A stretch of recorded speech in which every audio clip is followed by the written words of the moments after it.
날만 나라 찬양과 하나님께 나갑니다.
한 걸음 뒤쪽이 나면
출애굽기 1장 8절에서 22절까지 말씀입니다. 출애굽기 1장 8절에서 22절까지 말씀입니다.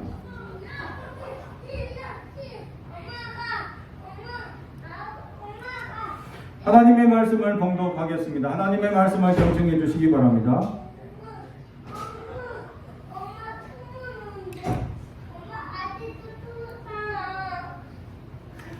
요셉을 알지 못하는 새 왕이 일어나 애굽을 다스리더니 그가 그 백성에게 이르되 이 백성 이스라엘 자손이 우리보다 많고 강하도다. 자, 우리가 그들에게 대하여 지혜롭게 하자. 두렵건대 그들이 더 많게 되면 전쟁이 일어날 때에 우리 대적과 합하여 우리와 싸우고 그 땅에서 나갈까 하노라 하고 감독들을 그들 위에 세우고 그들에게 무거운 짐을 지워 괴롭게 하여 그들에게 바로를 위하여 굽고성 비돔과 람셋을 건축하게 하니라.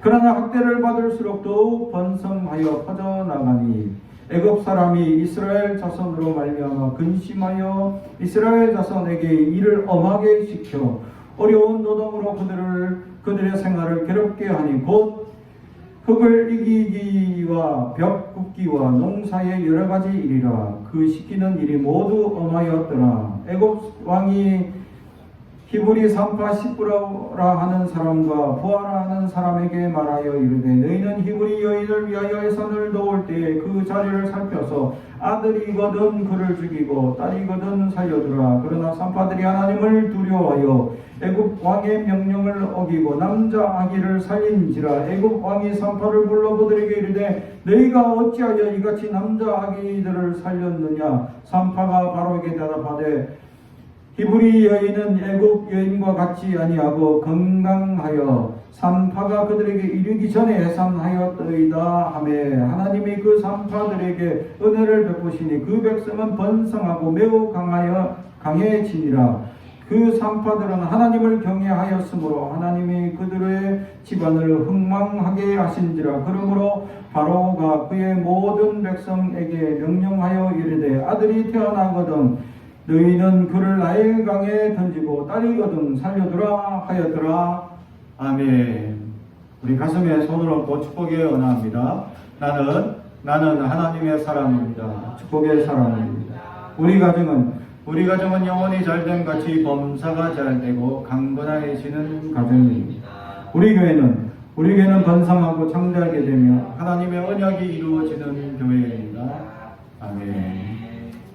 오늘 말씀의 제목은 하나님을 두려워하여 라는 제목의 말씀으로 은혜를 나누고자 합니다. 오늘 말씀 1절에 우리 8절에 주목해야 될 내용이 하나 있습니다. 그것이 뭐냐면 요셉을 알지 못하는 새 왕이 일어났다. 새로운 정계가 일어나고 새로운 역사가 시작되었다라는 것을 보여주고 있습니다. 애굽의 역대 왕조들, 애굽은 대부분 다른 나라가 침략해서 왕조가 완전히 변하지는 않았습니다. 그러나 시족이 변하는 경우는 간혹 일어났었습니다. 전통적으로 4대가 시족이 변하는 사건이 일어나게 되죠. 그 중에 이제 세 번째로 일어났던 사건이 오늘 사건이었다라는 것입니다. 다시 말하면 애굽의 왕조가 쭉 전통적으로 같은 성을 가진 집안으로 쭉 왕조가 이어지다가 반란에 의하거나 전쟁에 의하거나 어떤 사건에 의해서 왕조가 갈아엎게 되는 거죠. 그래서 오늘 일어났던 이 왕조, 지금까지 셈족 계열의 힉속스 왕조였던 계열에서 이것을 무너뜨리고 세운 트투모스 1세가 이제 왕이 새롭게 일어났다라는 사실이고, 이 왕조는 요셉의 역사를 모른다라는 전제를 가지고 시작하고 있다라는 것이죠. 새로운 왕조가 시작되었을 때 이때 이 왕조가 하필이면 애굽 이스라엘 백성들이 출애굽하는 그 시기에 맞춰서 새로운 왕조가 딱 일어납니다. 그리고 출애굽이 딱 끝나는 순간 이 왕조는 끝이 나는 거죠. 참 그것을 보면 하나님께서 출애굽을 위한 하나님의 계획하심의 역사라는 것을 우리가 보게 된다라는 거죠. 우리가 생각할 때에는 이게 이제 복잡한 문제가 일어난 겁니다. 지금까지 전통적으로 치리해 오던 왕조들은 이제 유대인들을 잘 알고 요셉을 잘 알기 때문에 그 민족을 잘 선대해주고 잘 이끌어 주었다라는 거죠. 그것이 평안하고 아무 문제 없었습니다. 그런데 새로운 왕조가 시작되었다라는 것은 삶의 불편함이 생기죠. 왜냐하면 내가 알던 사람들이 다 없어지는 겁니다. 새로운 관리, 새로운 정치, 새로운 문화, 새로운 배경을 새롭게 다 만들기 위해서 다 모든 것을 갈아엎습니다.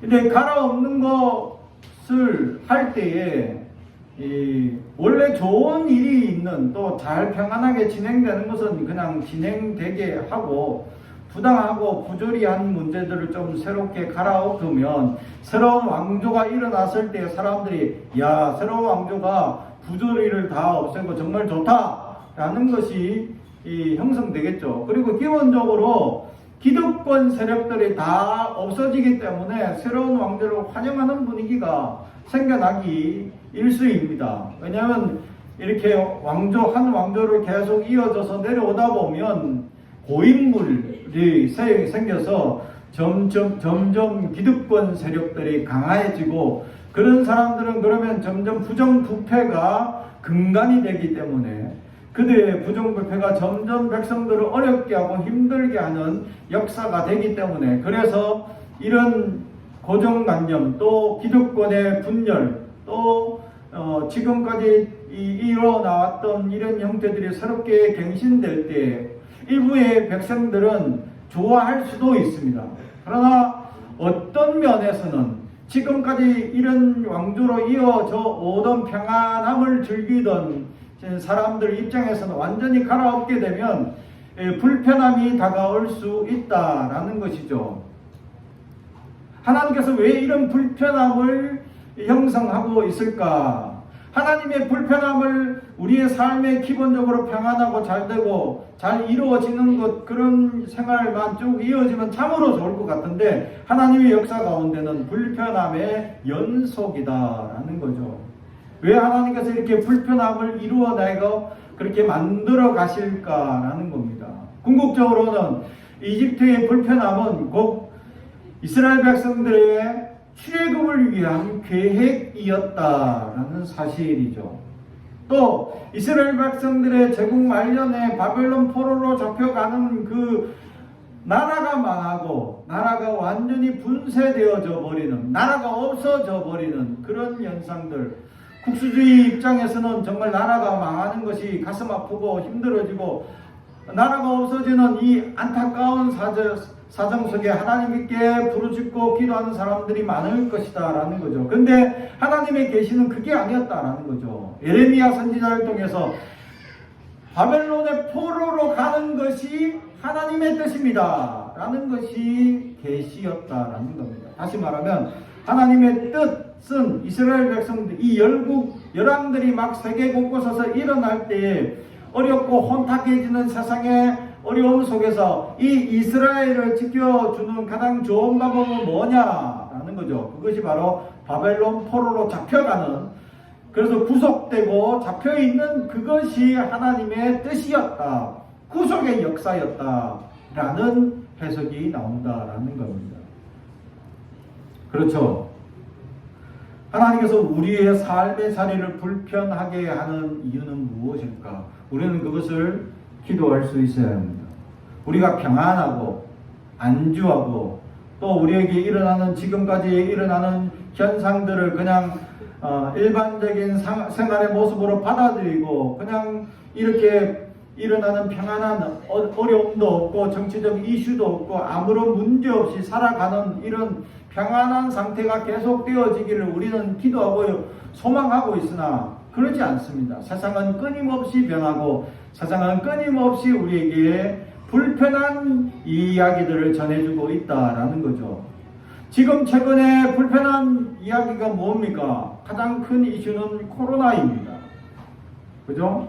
코로나 이전과 코로나 이후라는 시대적 큰 흐름에 변화가 생기고 있다라는 거죠. 사람의 의식과 생각 가운데 코로나 이전과 이후라는 아주 큰 문맥의 차이가 생겨나게 된다. 이것은 사람들에게 엄청난 영향력을 끼치게 되고 사람들이 사고하고 생각하는 그 모든 분야에 있어서 하나님의 뜻과 계시가 완전히 바뀌는 놀라운 은혜와 역사가 있게 된다라는 거죠. 결국 하나님께서 이 불편함을 주는 궁극적인 목적이 무엇일까를 깨달을 수 있다면 얼마나 하나님의 역사를 깨달을 수 있겠느냐, 감사하겠느냐라는 거죠. 지금 이스라엘 백성들에게 시작되고 있습니다. 불편함의 시작. 요셉을 알지 못하는 새로운 왕조가 시작되었다라는 문구가 바로 불편함의 시작을 경고해주고 있다라는 거죠. 그렇습니다. 사랑하는 성도 여러분, 우리의 삶에 이 땅에서는 불편한 것이 당연한 겁니다. 이 땅에 살 때에 불편한 것은 당연한 삶임은 우리가 알 수 있어야. 그런데 우리는 평안함을 추구하죠. 특별한 무슨 일이 없고 건강에 이상도 없고 직장에 변화도 없고 그냥 이대로 쭉 흘러가길 안주하길 원하고 있다라는 겁니다. 그러나 하나님은 우리의 삶을 급변하게 인도하신다라는 것. 여러 가지 일들로 우리를 변화시키시고 역사하시고 계획하시고 이끄시고 계신다라는 것.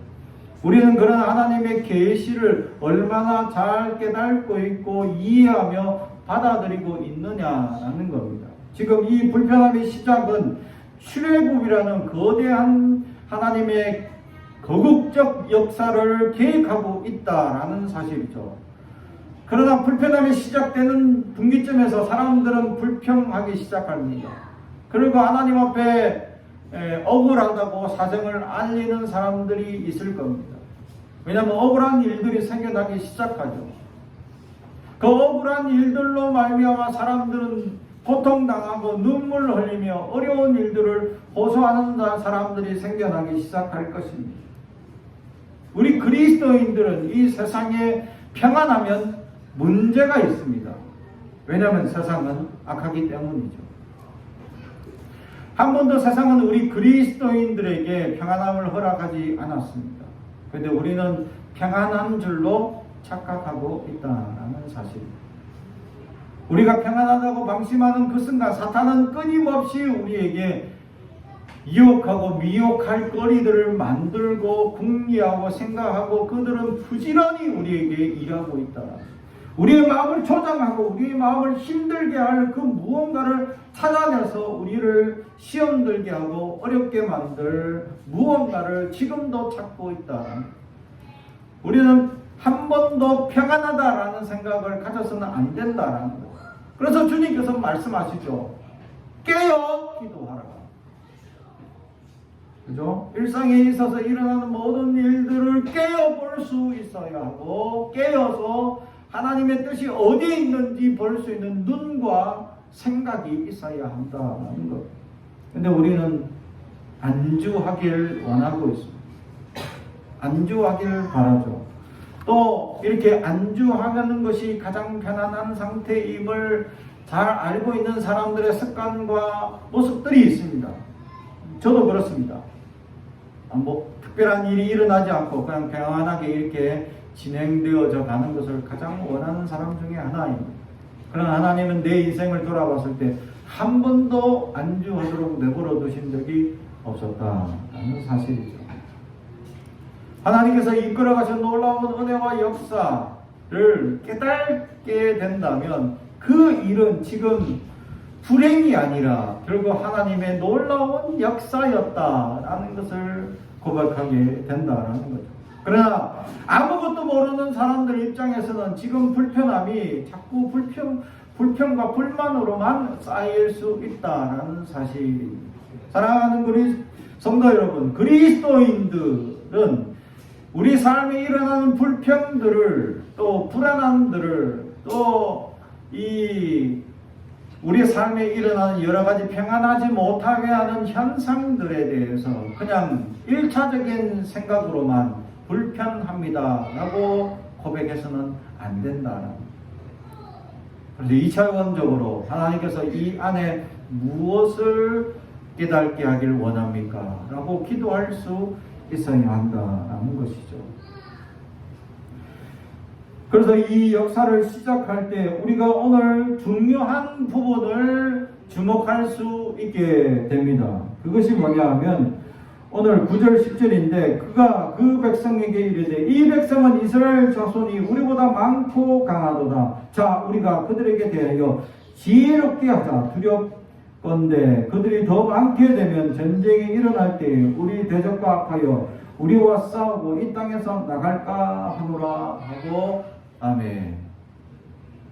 지금 히소스 왕조를 무너뜨리고 일어났던 투토모스 1세의 염려는 자기가 이렇게 혁명을 일으켜서 새로운 왕조가 된 입장에서 자기와 같은 혁명을 일으켜서 새로운 왕조를 일으킬 사람들에게 이 수많은 이스라엘 백성들은 두려움의 대상이었다라는 사실이죠. 그리고 또 다른 한편으로는 하나님을 믿는 자기들이 믿는 신을 믿지 않고 자기들만 유일하게 한 신을 강조하는 이 사람들을 두려워합니다. 지금까지 애굽의 왕조들 중에서 가장 많은 신전과 피라미드를 지은 왕조를 따지면 이 왕조입니다. 지금 이스라엘 백성이 출애굽하기 직전에 세워진 이 왕조가 가장 많은 신전과 가장 많은 피라미드를 짓게 되었다라고 역사적으로 설명하고 있습니다. 다른 말로 하면 굉장히 신전주의고 신앙주의고 굉장히 그런 신비주의를 따르는 입장이었다라는 사실이죠. 그런 입장에서 유일신 하나님을 믿는 이 사람들은 두려움의 대상이었다라는 겁니다. 다른 말로 하면 지금 우리에게 적용한다면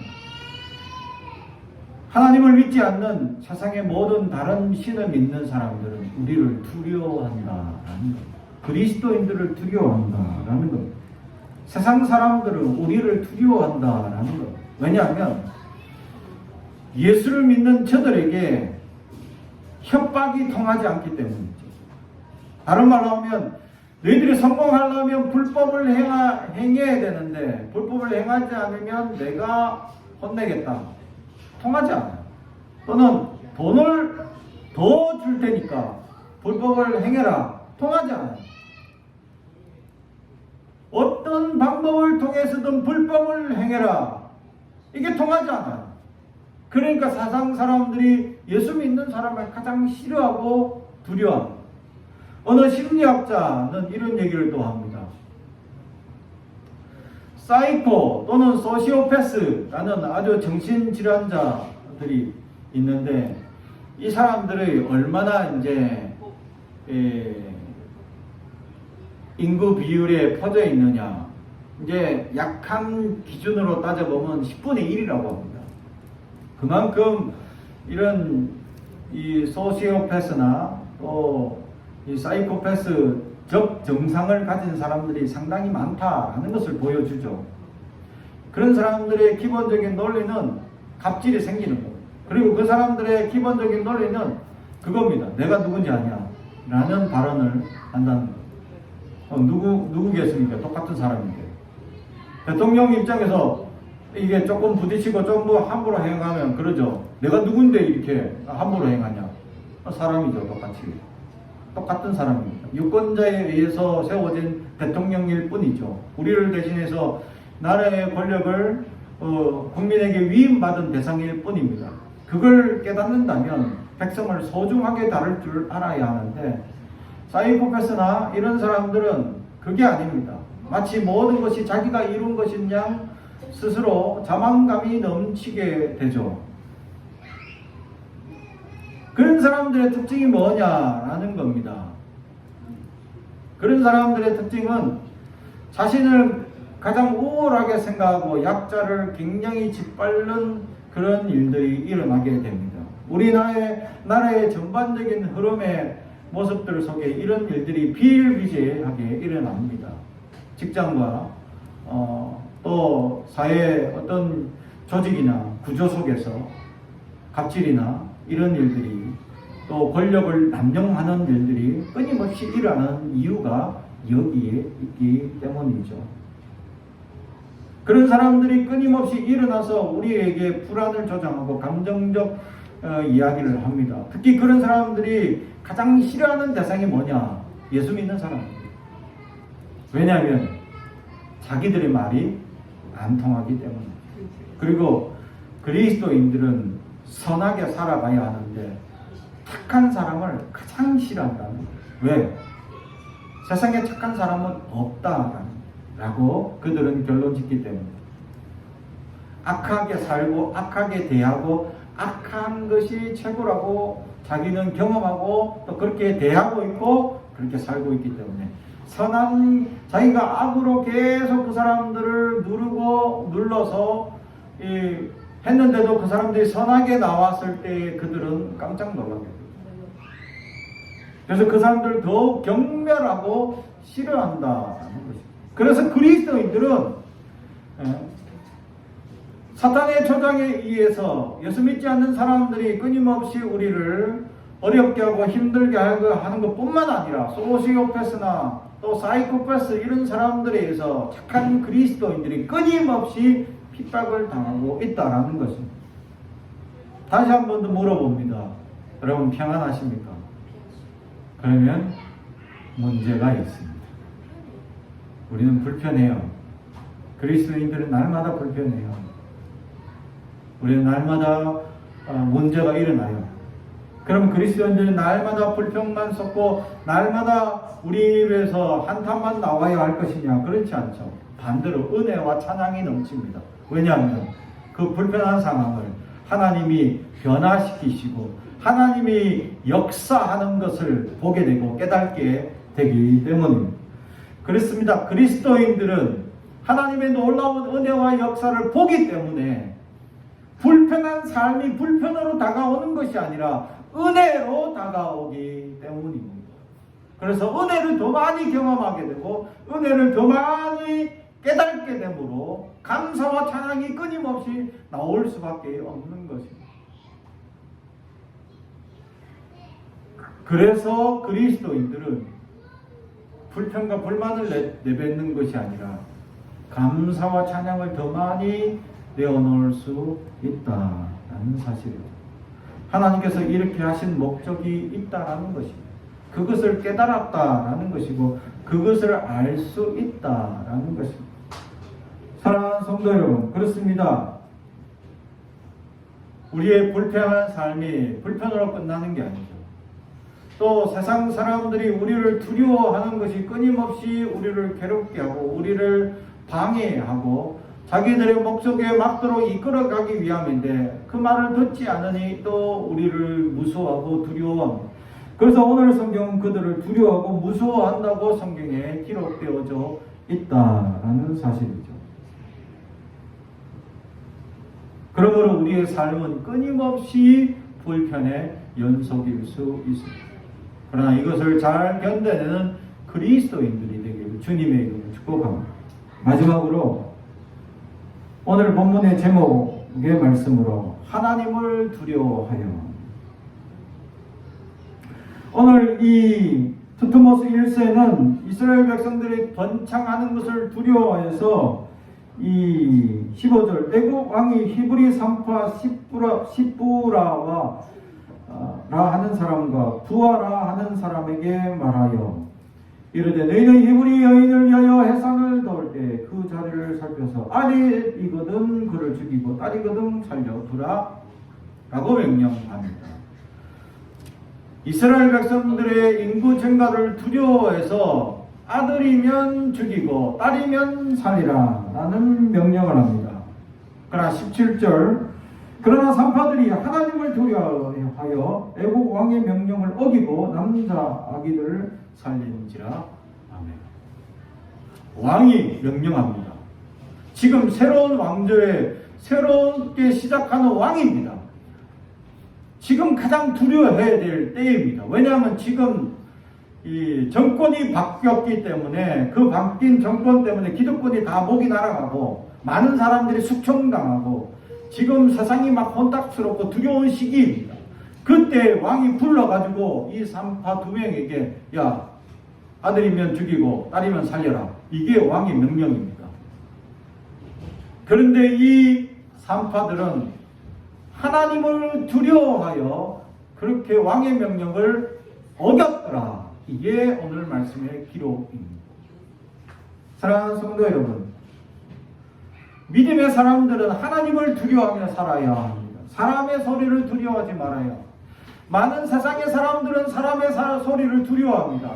사람들의 소문을 두려워하고 사람들의 이렇게 이야기를 두려워하며 살아갑니다. 그리고 사람들의 이야기들 속에 자기 이름이 거론되는 것에 아주 예민하게 반응할 때가 있습니다. 이것이 사람의 기본적인 생각이죠.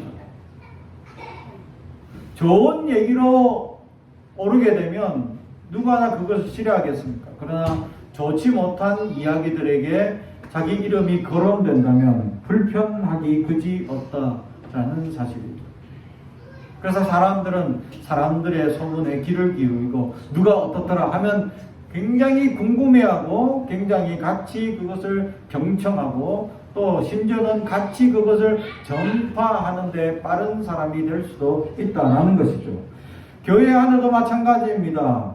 교회 안에도 수많은 사람들이 다른 사람을 험담하는 데 빠르더라라는 거죠. 칭찬은 멀리 가지 않고 도리어 부정적인 이야기는 멀리 가고 오래 가는 것을 보게 됩니다. 근데 오늘 시브라와 부하라는 이 두 산파는 하나님을 두려워하여서 사람의 얘기를 전혀 두려워하지 않았다. 그리고 왕의 명령을 어겼다. 절대적 권력이고 절대적 이게 명령이었다라는 사실이죠. 근데 이것을 어겼다. 왜? 하나님이 더 두려웠기 때문에. 사랑하는 성도 여러분, 우리는 무엇을 더 두려워하며 살고 있습니까? 하나님보다 내가 더 두려워하는 역사가 무엇입니까? 내가 하나님보다 더 두려워하는 것이 건강을 잃는 것입니까? 내가 하나님보다 더 두려워하는 것이 어떤 무엇인지 내 스스로 생각할 수 있어야 한다는 것이죠. 우리는 그 무엇보다 하나님을 더 두려워할 수 있어야 한다는 사실입니다. 하나님을 두려워하지 않고 사람을 두려워하는 사람들, 결국 멸망하기에 앞서가는 사람들이라는 사실입니다. 우리는 오직 하나님만 두려워해야 합니다. 사람의 소리, 사람의 이야기에 귀를 기울이지 않고 그것이 하나님의 뜻과 하나님의 역사에 부합되지 않는다면 우리는 외칠 수 있어야 합니다. 그럼 저는 얘기합니다. 많은 부정과 부조리를 많은 어려운 사람들이 또 어떤 제가 아는 어떤 예수 믿는 사람이 자기가 속한 기관에 불의하고 불합리한 사실을 발견해서 이걸 세상에 고발했습니다. 그래서 매스컴에 엄청난 이슈가 되고 많은 사람들에게 이게 알려지게 되었죠. 그래서 많은 사람들이 이걸 듣고 막 그 기관이 완전 뒤집어지는 난리가 났습니다. 그러면 이렇게 정의로운 고발을 한 이 사람은 어떻게 될까요? 이후가 더욱 우리는 궁금하지 않습니까? 이렇게 정의롭게 자기가 속한 기관에 불합리하고 부조리한 사건을 고발한 이 사람은 우리 기준에는 정의롭고 올바른 길을 했기 때문에 세상에서 성공을 해야 합니다. 그러나 실제는 그러지 않습니다. 그 사람은 직장에서 쫓겨났습니다. 심지어는 직장에서 이제 정식적으로 쫓겨나지 못하니까 부당한 일들을 시킵니다. 옛날에 MBC에서 이런 얘기를 봤는데 어떤 이제 정권에 의해서 이 언론이 이제 장악이 되니까 막 데모를 하고 난리를 쳤죠. 그러니까 수많은 PD들이 다 이제 정식 직원이니까 공식적으로 자르지는 못하고 어떻게 하냐. 화장실 청소를 시키더라고요. 부장까지 한 사람인데, 자기가 부장까지 되었던 사람인데 하루아침에 화장실 청소를 시키거나 아니면 저기 변두리 방송도 하지 않는 변두리 방송국에 그냥 거기는 지키는 일만 하면 됩니다. 경비와 수의 일입니다. 근데 그 일을 맡기는 거예요. 근데 그분들이 그런 일을 당하면서도 그 일을 겪어내게 됩니다. 그리고 다시 정권이 바뀌자 다시 자기들이 원래 있던 자리로 돌아가게 되었다. 이 참 아름답죠. 그런 돌아가게 되었다 하면 참 아름다운데 대부분은 원래 자리로 돌아가지 않습니다. 도리어 더 어려움을 당합니다. 직장을 쫓겨나는 것이 대부분이고 제대로 쫓겨나지 않으면 그 직장 내에서는 왕따 당하는 것이 기본적인 엽상입니다. 세상적 기준은 정의롭고 바른 사람인데 세상에서는 그것을 바로 보지 않는다라는 거죠. 그래서 생활이 어렵고 생활고로 시달려 결국 다른 일들로 먹고 살아야 된다라는 거죠. 그런 사람들이 비일비재하게 일어나게 된다라는 것입니다. 어떻게 정의를 고발하고 정의롭게 사회에 부조리한 것을 고발했는데 이 정의로운 사람은 세상에 보상을 받기는커녕 쫓겨나고 어려움을 당하더라라는 것이죠. 그것에 대한 영화도 나왔습니다. 어떤 공군에 있던 조종사 출신의 분이 공군에 일어났던 이 부품의 이 부조리한 사건들, 그 유명한 사건이죠. 어떤 아주 누구라 하면 얘기가 되는 여성으로 말미암아 미국의 로비를 당해가지고 엄청난 로비 자금으로 말미암아 이 비행기 사고가 자꾸 일어나는데 부속품들이 가장 비싸고 가장 보장되지 못한 이런 부품들로 교체되는 것이 답답해서 그분이 조사해 보니까 불합리한 사건들이 너무 많이 일어나서 이걸 비밀리에 자기의 정말 목숨까지 위태로운 사건까지 일어났음에도 불구하고 고발하는 사건이 일어났습니다. 그 사건으로 세상이 한번 뒤집어지고 난리가 났습니다. 그런데 지금 그분은 군에서 쫓겨났고 군에서 어려움을 당하고 있었다라는 사실이죠.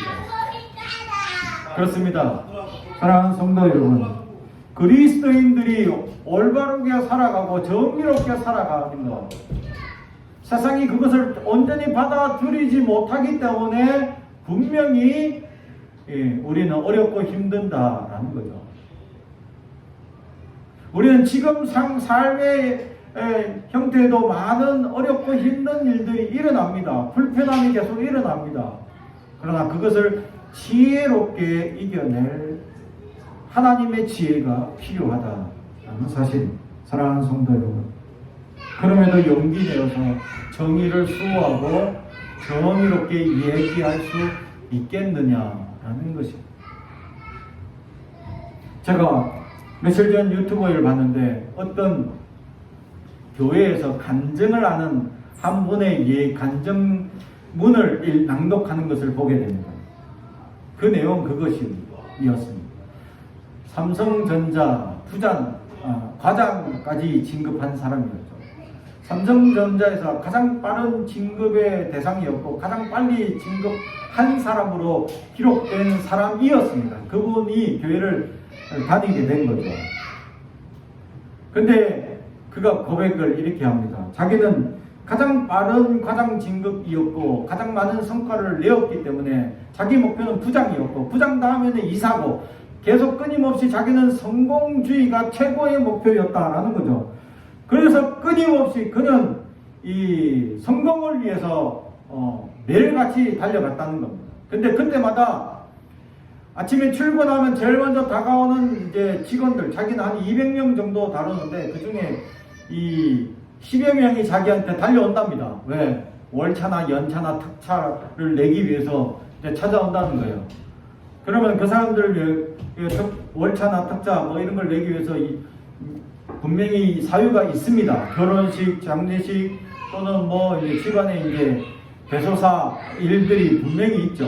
그러면 그는 얘기했답니다. 나는 이 회사에서 10년 동안 일하면서 장례식, 결혼식 그런 거 한 번도 참석한 적 없습니다.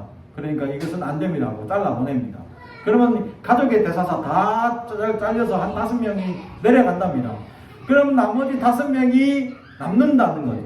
그 5명이 주장하는 게 뭐냐? 자기들은 주일날 예배를 드려야 해서 주일날 일을 하지 못하겠습니다 라고 얘기를 하더라고요. 자기는 기가 막히더라고요. 자기 입장에서. 아니 집안에 대소사도 자른 사람인데 꼴랑 주일날 예배 드리는 거? 당신 같은 인간들 때문에 우리가 다 피해본다면서 아주 이 사람들은 대놓고 창피를 주기 위해서 당신들이 인간이냐고, 장례식도 못 가게 했는데 주일날 예배 간다고 당신들이 나한테 찾아오냐고, 인간적으로 그들을 무시하고 모욕 주고 그렇게 자기가 그들을 엄청나게 핍박했다고 합니다. 그러면서 마지막에 그는 눈물을 흘리며 주여 이 죄인을 용서해 주옵소서 라고 회개하더라. 그리스도인들이 그리스도인답게 살아가는 거 힘듭니다. 평안하지 않습니다. 세상은 한 번도 우리를 평안하게 해주지 않았습니다. 앞으로도 평안하게 해주지 않을 겁니다. 사탄이 주장하는 세상이기 때문입니다. 그러나 불편하면 불편할수록 그리스도인들은 은혜를 더욱 경험하게 될 것입니다. 우리는 하나님을 두려워하기 때문입니다. 기도하겠습니다. 사랑과 죄가 되어가신 아버지 하나님 감사합니다. 오늘도 주님의 은혜를 사모합니다. 이 불편한 세상, 불의한 세상, 부주의한 세상, 우리를 하나님께서 이 세상을 살아가게끔 하신 목적이 있을 줄로 압니다. 그것을 깨닫게 하시고 하나님의 은혜를 바라보게 하시고 하나님의 역사를 볼 수 있는 눈을 가지게 하옵소서. 그래야 하나님의 크신 소망이 넘치는 믿음의 사람들 되게 하옵소서. 감사드리며 예수님의